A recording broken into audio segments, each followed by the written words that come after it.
Welcome to Lariat TV News. This week we're bringing you a once-in-a-lifetime celebration held on Dia de Loso.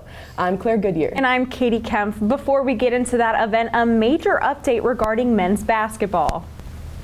Around this time every year, the college basketball world is thrown into chaos when big-name coaches decide to leave for new opportunities. This year, Baylor was at the center of the storm. After being linked to the Kentucky job and days of online speculation, on Thursday morning, Scott Drew announced he and his family would be staying in Waco. Talked several times. Last night he called me at 11:30. We had a great conversation, and then he called me this morning, and I don't know what time it was. It was in 9 something to let me know that he wanted to remain a Baylor Bear. Yeah. So. Late Sunday night, it was announced that longtime Kentucky head coach John Calipari would take the job at Arkansas, with Scott Drew rumored to be the top choice for the Kentucky job. You're doing the very, very best you can to keep somebody that you really care and love, and at the same time you need to know and understand reality and put all the work in, to be prepared to go out and find somebody else if God, had called, Scott to go somewhere else. On Wednesday morning, there were reports that Drew had officially been offered the job and would be flying to Lexington for an interview that morning. However, Coach Drew dispelled those rumors by posting a picture of himself having lunch at Mika's Seated Mexican restaurant with an important booster in Waco. Wednesday evening, KWTX sports director Darby Brown reported that a plane from Lexington had landed in Temple, and the plane was confirmed to have been carrying members of Scott Drew's immediate family. This kicked off more rumors that Drew had taken the job, then an official announcement would be coming soon. Everybody's read, Scott's statement that he released, and that is exactly how he handled the entire process. Just really prayerful and thoughtful with his family, and just grateful for that. In other Baylor basketball news, senior forward Caleb Lohner entered the transfer portal, and freshman forward Eve Meesey declared for the NBA draft. For Lariat TV News, I'm Braden Murray. Baylor fans, including students, have benefited from Scott Drew's success and the excitement his teams have provided. So we asked some of them their reaction learning their coach was staying at Baylor. First thought was like, there's no way. Then I was like, it's Kentucky, maybe, we'll see. Then I started like, yeah, but then I put more factors into it, and I was like, he's not leaving. Yeah, it's electric. I mean, love to see him back. I was kind of sad he was leaving, but he's here to stay now. What do you feel? I follow the basketball page, and so I saw the post this morning, so I was just really happy to see it and ready to see another year, I guess. Yeah, with him as our coach. I was happy. I started jumping. I've never been that happy in my life. That's the biggest off-season thing we've ever had. Sorry, Kentucky, but. In case you couldn't make it to Waco, or if you somehow missed the darkness, here's a special look at the total eclipse over Baylor. Monday, it started at 12:20 p.m. and lasted until 3 p.m. And while almost 3 hours of eclipse seems like a long time, Waco was only coated in darkness for a total of 4 minutes and 13 seconds. When totality struck, Baylor's campus lit up like it does at night, then returned to normal only minutes later. This time-lapse captured over a 40-minute period shows just how dark the Earth can be in the middle of the day.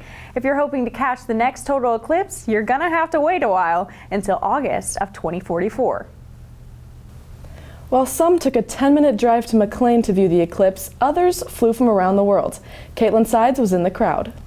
Tens of thousands of people traveled to Waco, coming from various states and even different countries for 4 minutes of complete darkness. Well, I'm sure that there's a number of people here who are here for the once-in-a-lifetime opportunity. This is my third eclipse, and as far as the crowd goes, this is pretty much what I expected.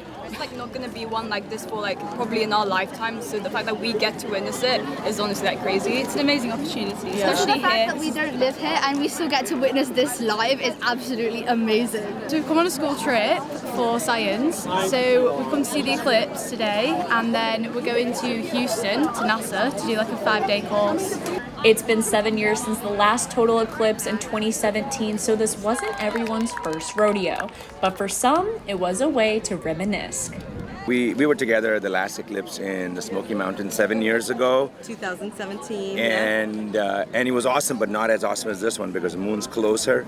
The first eclipse to me was really special because it was on my mom's birthday, and her name was Maddie Lucille, so we said it was Lucy in the sky. Waco is directly in the path of the eclipse, making it one of the largest cities with the best possible view. Eclipse Over Texas Live from Waco made it possible for these visitors to have a special day. We rented a RV in Frederick, Maryland, and drove. We've been driving for 2 weeks.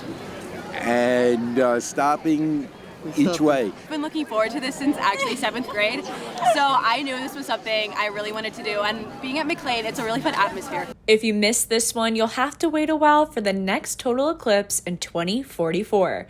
Who knows where you may be watching from? For Lariat TV News, I'm Caitlin Sides. A once-in-a-lifetime experience is how most Baylor students classify the eclipse over Texas.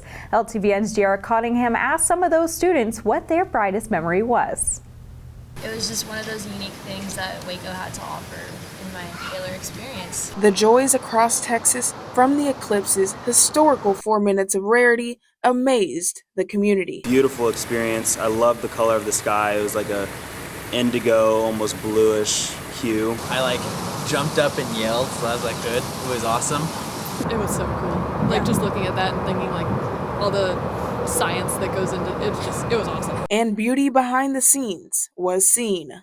We saw people from all different cultures and backgrounds, ages, little kids to grandparents. So we were able to see not only the eclipse, but Venus, just off to the side, and I think Jupiter too.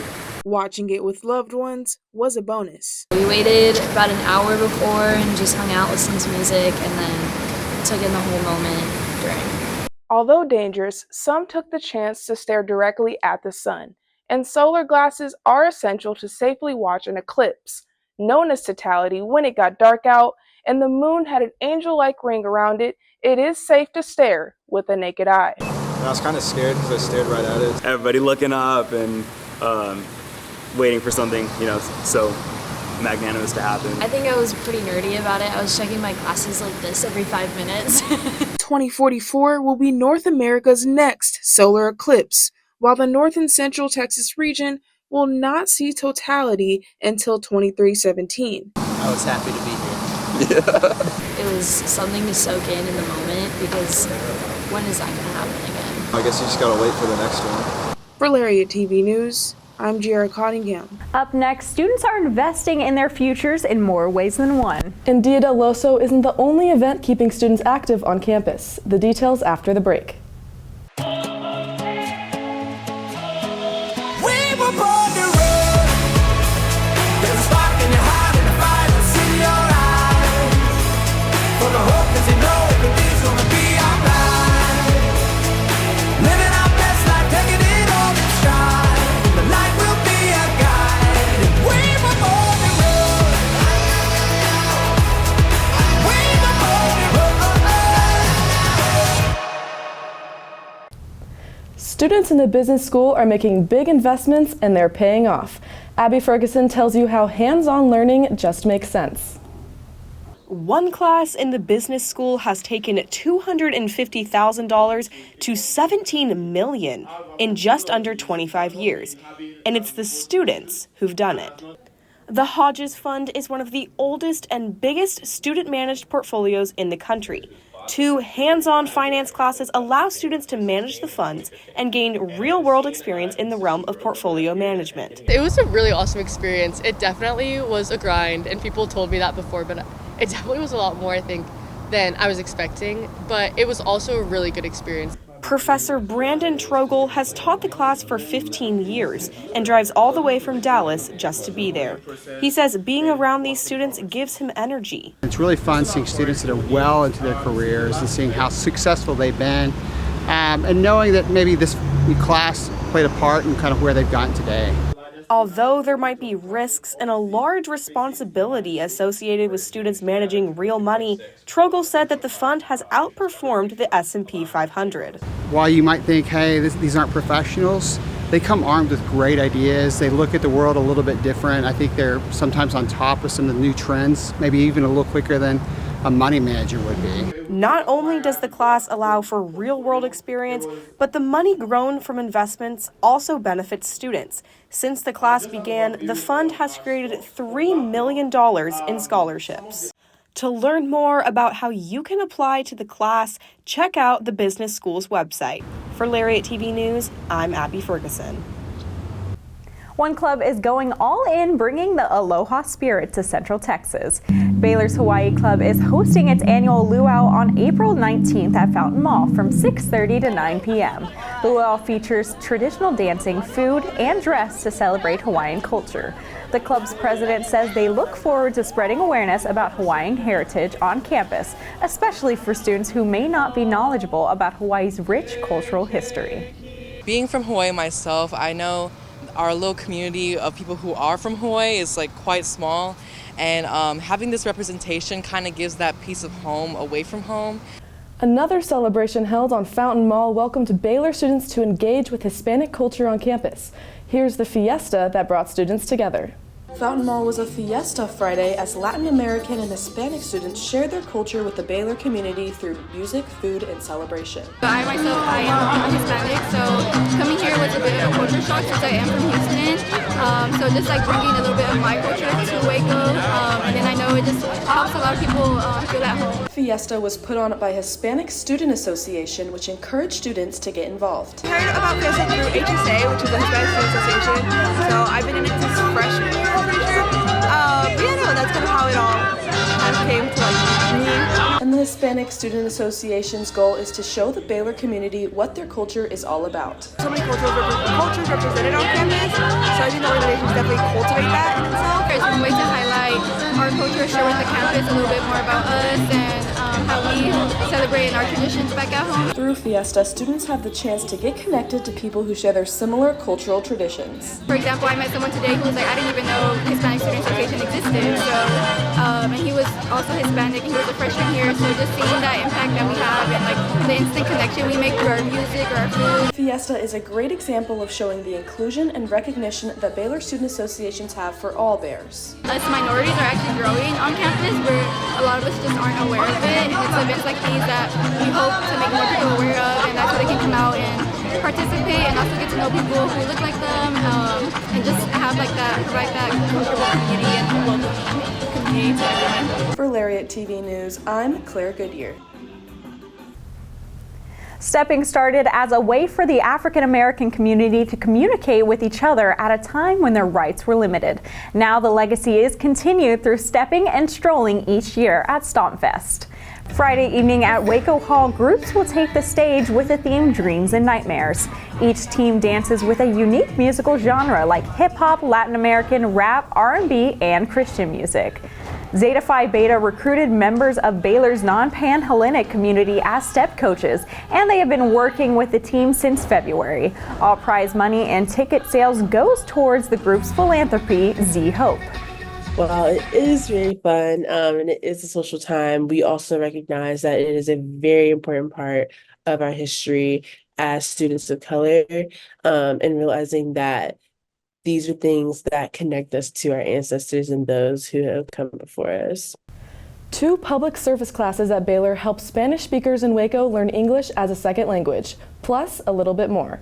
LTVN's Macy Krause tells you what she learned. Seeking volunteer hours can be stressful, but finding a cause where you can give back to those who've shared our experiences can be rewarding.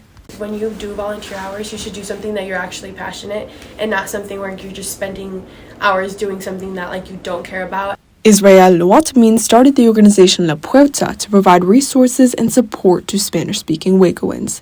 He's the instructor for the Accompanying Spanish-Speaking Immigrants in Waco course at Baylor, which gives students volunteer hours as part of Baylor's philanthropy and public service program. Taking different classes, mine is Accompanying the Immigrants in Waco.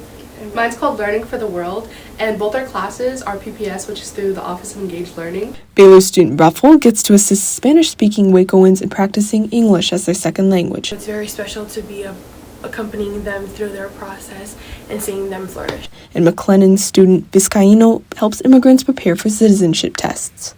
I've seen my grandparents learn English. I've seen them struggle to do it because they want to connect with me, and I want to be able to connect with the community in that same way. What makes this ESL and citizenship course special is that it's not just a one-way relationship.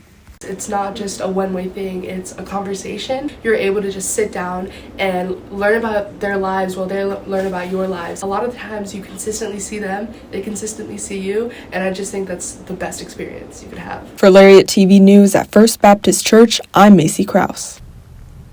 The Baylor Crochet Club is working on a special project, Bonnets for Babies, which makes small hats for premature newborns in the NICU. Partnering with preemies of the Carolinas, the club ships hats to local hospitals' NICU clinics. During their general meetings, the more experienced members of the club teach the proper way to crochet and make hats for preemies. So, a lot of children are born prematurely, and a lot of them have to stay in the NICU for a long amount of time. And what some volunteers do in some hospitals is make hats for them so that they can stay warm. So that's what we're doing, as well as just making the family feel better about having a prematurely born child. General meetings for the Crochet Club are held bi-weekly on Thursdays from 5 to 6 p.m. Scott Drew is sticking around Waco, but that isn't the only sports news we have for you. How the eclipse affected student athletes in baseball headed to Provo next. Let there be light. Let there be roommates and teammates and strangers who become family. Let there be marching and cheering. Let there be challenging courses and time to share. Scholarship and championships. Let there be groundbreaking and soul-searching. Let there be laughter. Let there be joy. Let there be light. We're not quite done with Eclipse coverage yet, and while it captivated audiences across the country, some, like student athletes, had to change their daily schedules. Ali Check has the story. With the eclipse set to hit the city of Waco on April 8th, just after lunchtime, that is right in the middle of most student athletes' busy day. Baylor athletic programs have taken an active part in keeping athletes safe by rearranging practices and lift times throughout the week. Some programs have allowed their athletes to come in for optional training sessions. However, most programs aren't even allowing that. Baylor track junior pole vaulter Kirsten Ballard isn't happy about this interruption of the team's normal schedule. I think it's really unfortunate for our team considering we are in the middle of season and this is our time to really put in the work, especially since we're in the middle of outdoors and we have championships coming up. So my teammates were unable to practice and get the work done that they needed to this season. The Baylor volleyball team also made different practice arrangements by moving their typical Monday practice to Wednesday. We have to adjust accordingly. It's unfortunate because we're in the middle of our spring training and we've got a good momentum building up to our foreign tour, but we have to adjust. Although these schedule changes have caused much frustration, Baylor Athletics is trying to prevent safety issues during the eclipse. One thing that they made sure that we had glasses and that we didn't look up into the sun, especially since they had an athlete in the past that had looked into the sun and ruined their eyes, and that could affect our performance greatly. In Waco, I'm Ali Check for Lariat TV News. Baylor is losing one of its top players after just 1 year with the Bears. 6'11" Yves Misi says he is hiring an agent and declaring for the upcoming NBA draft. Misi averaged almost 11 points per game and led the Big 12 in dunks. Making the announcement on social media, he thanked God, his coaches, teammates, and the Baylor community for their unconditional support. Misi is projected to be a first-round pick in the NBA draft June 26th. Baylor Baseball is looking to win their third weekend series in a row. Last weekend, the Bears topped University of the Incarnate Word, and Braden Murray has the story.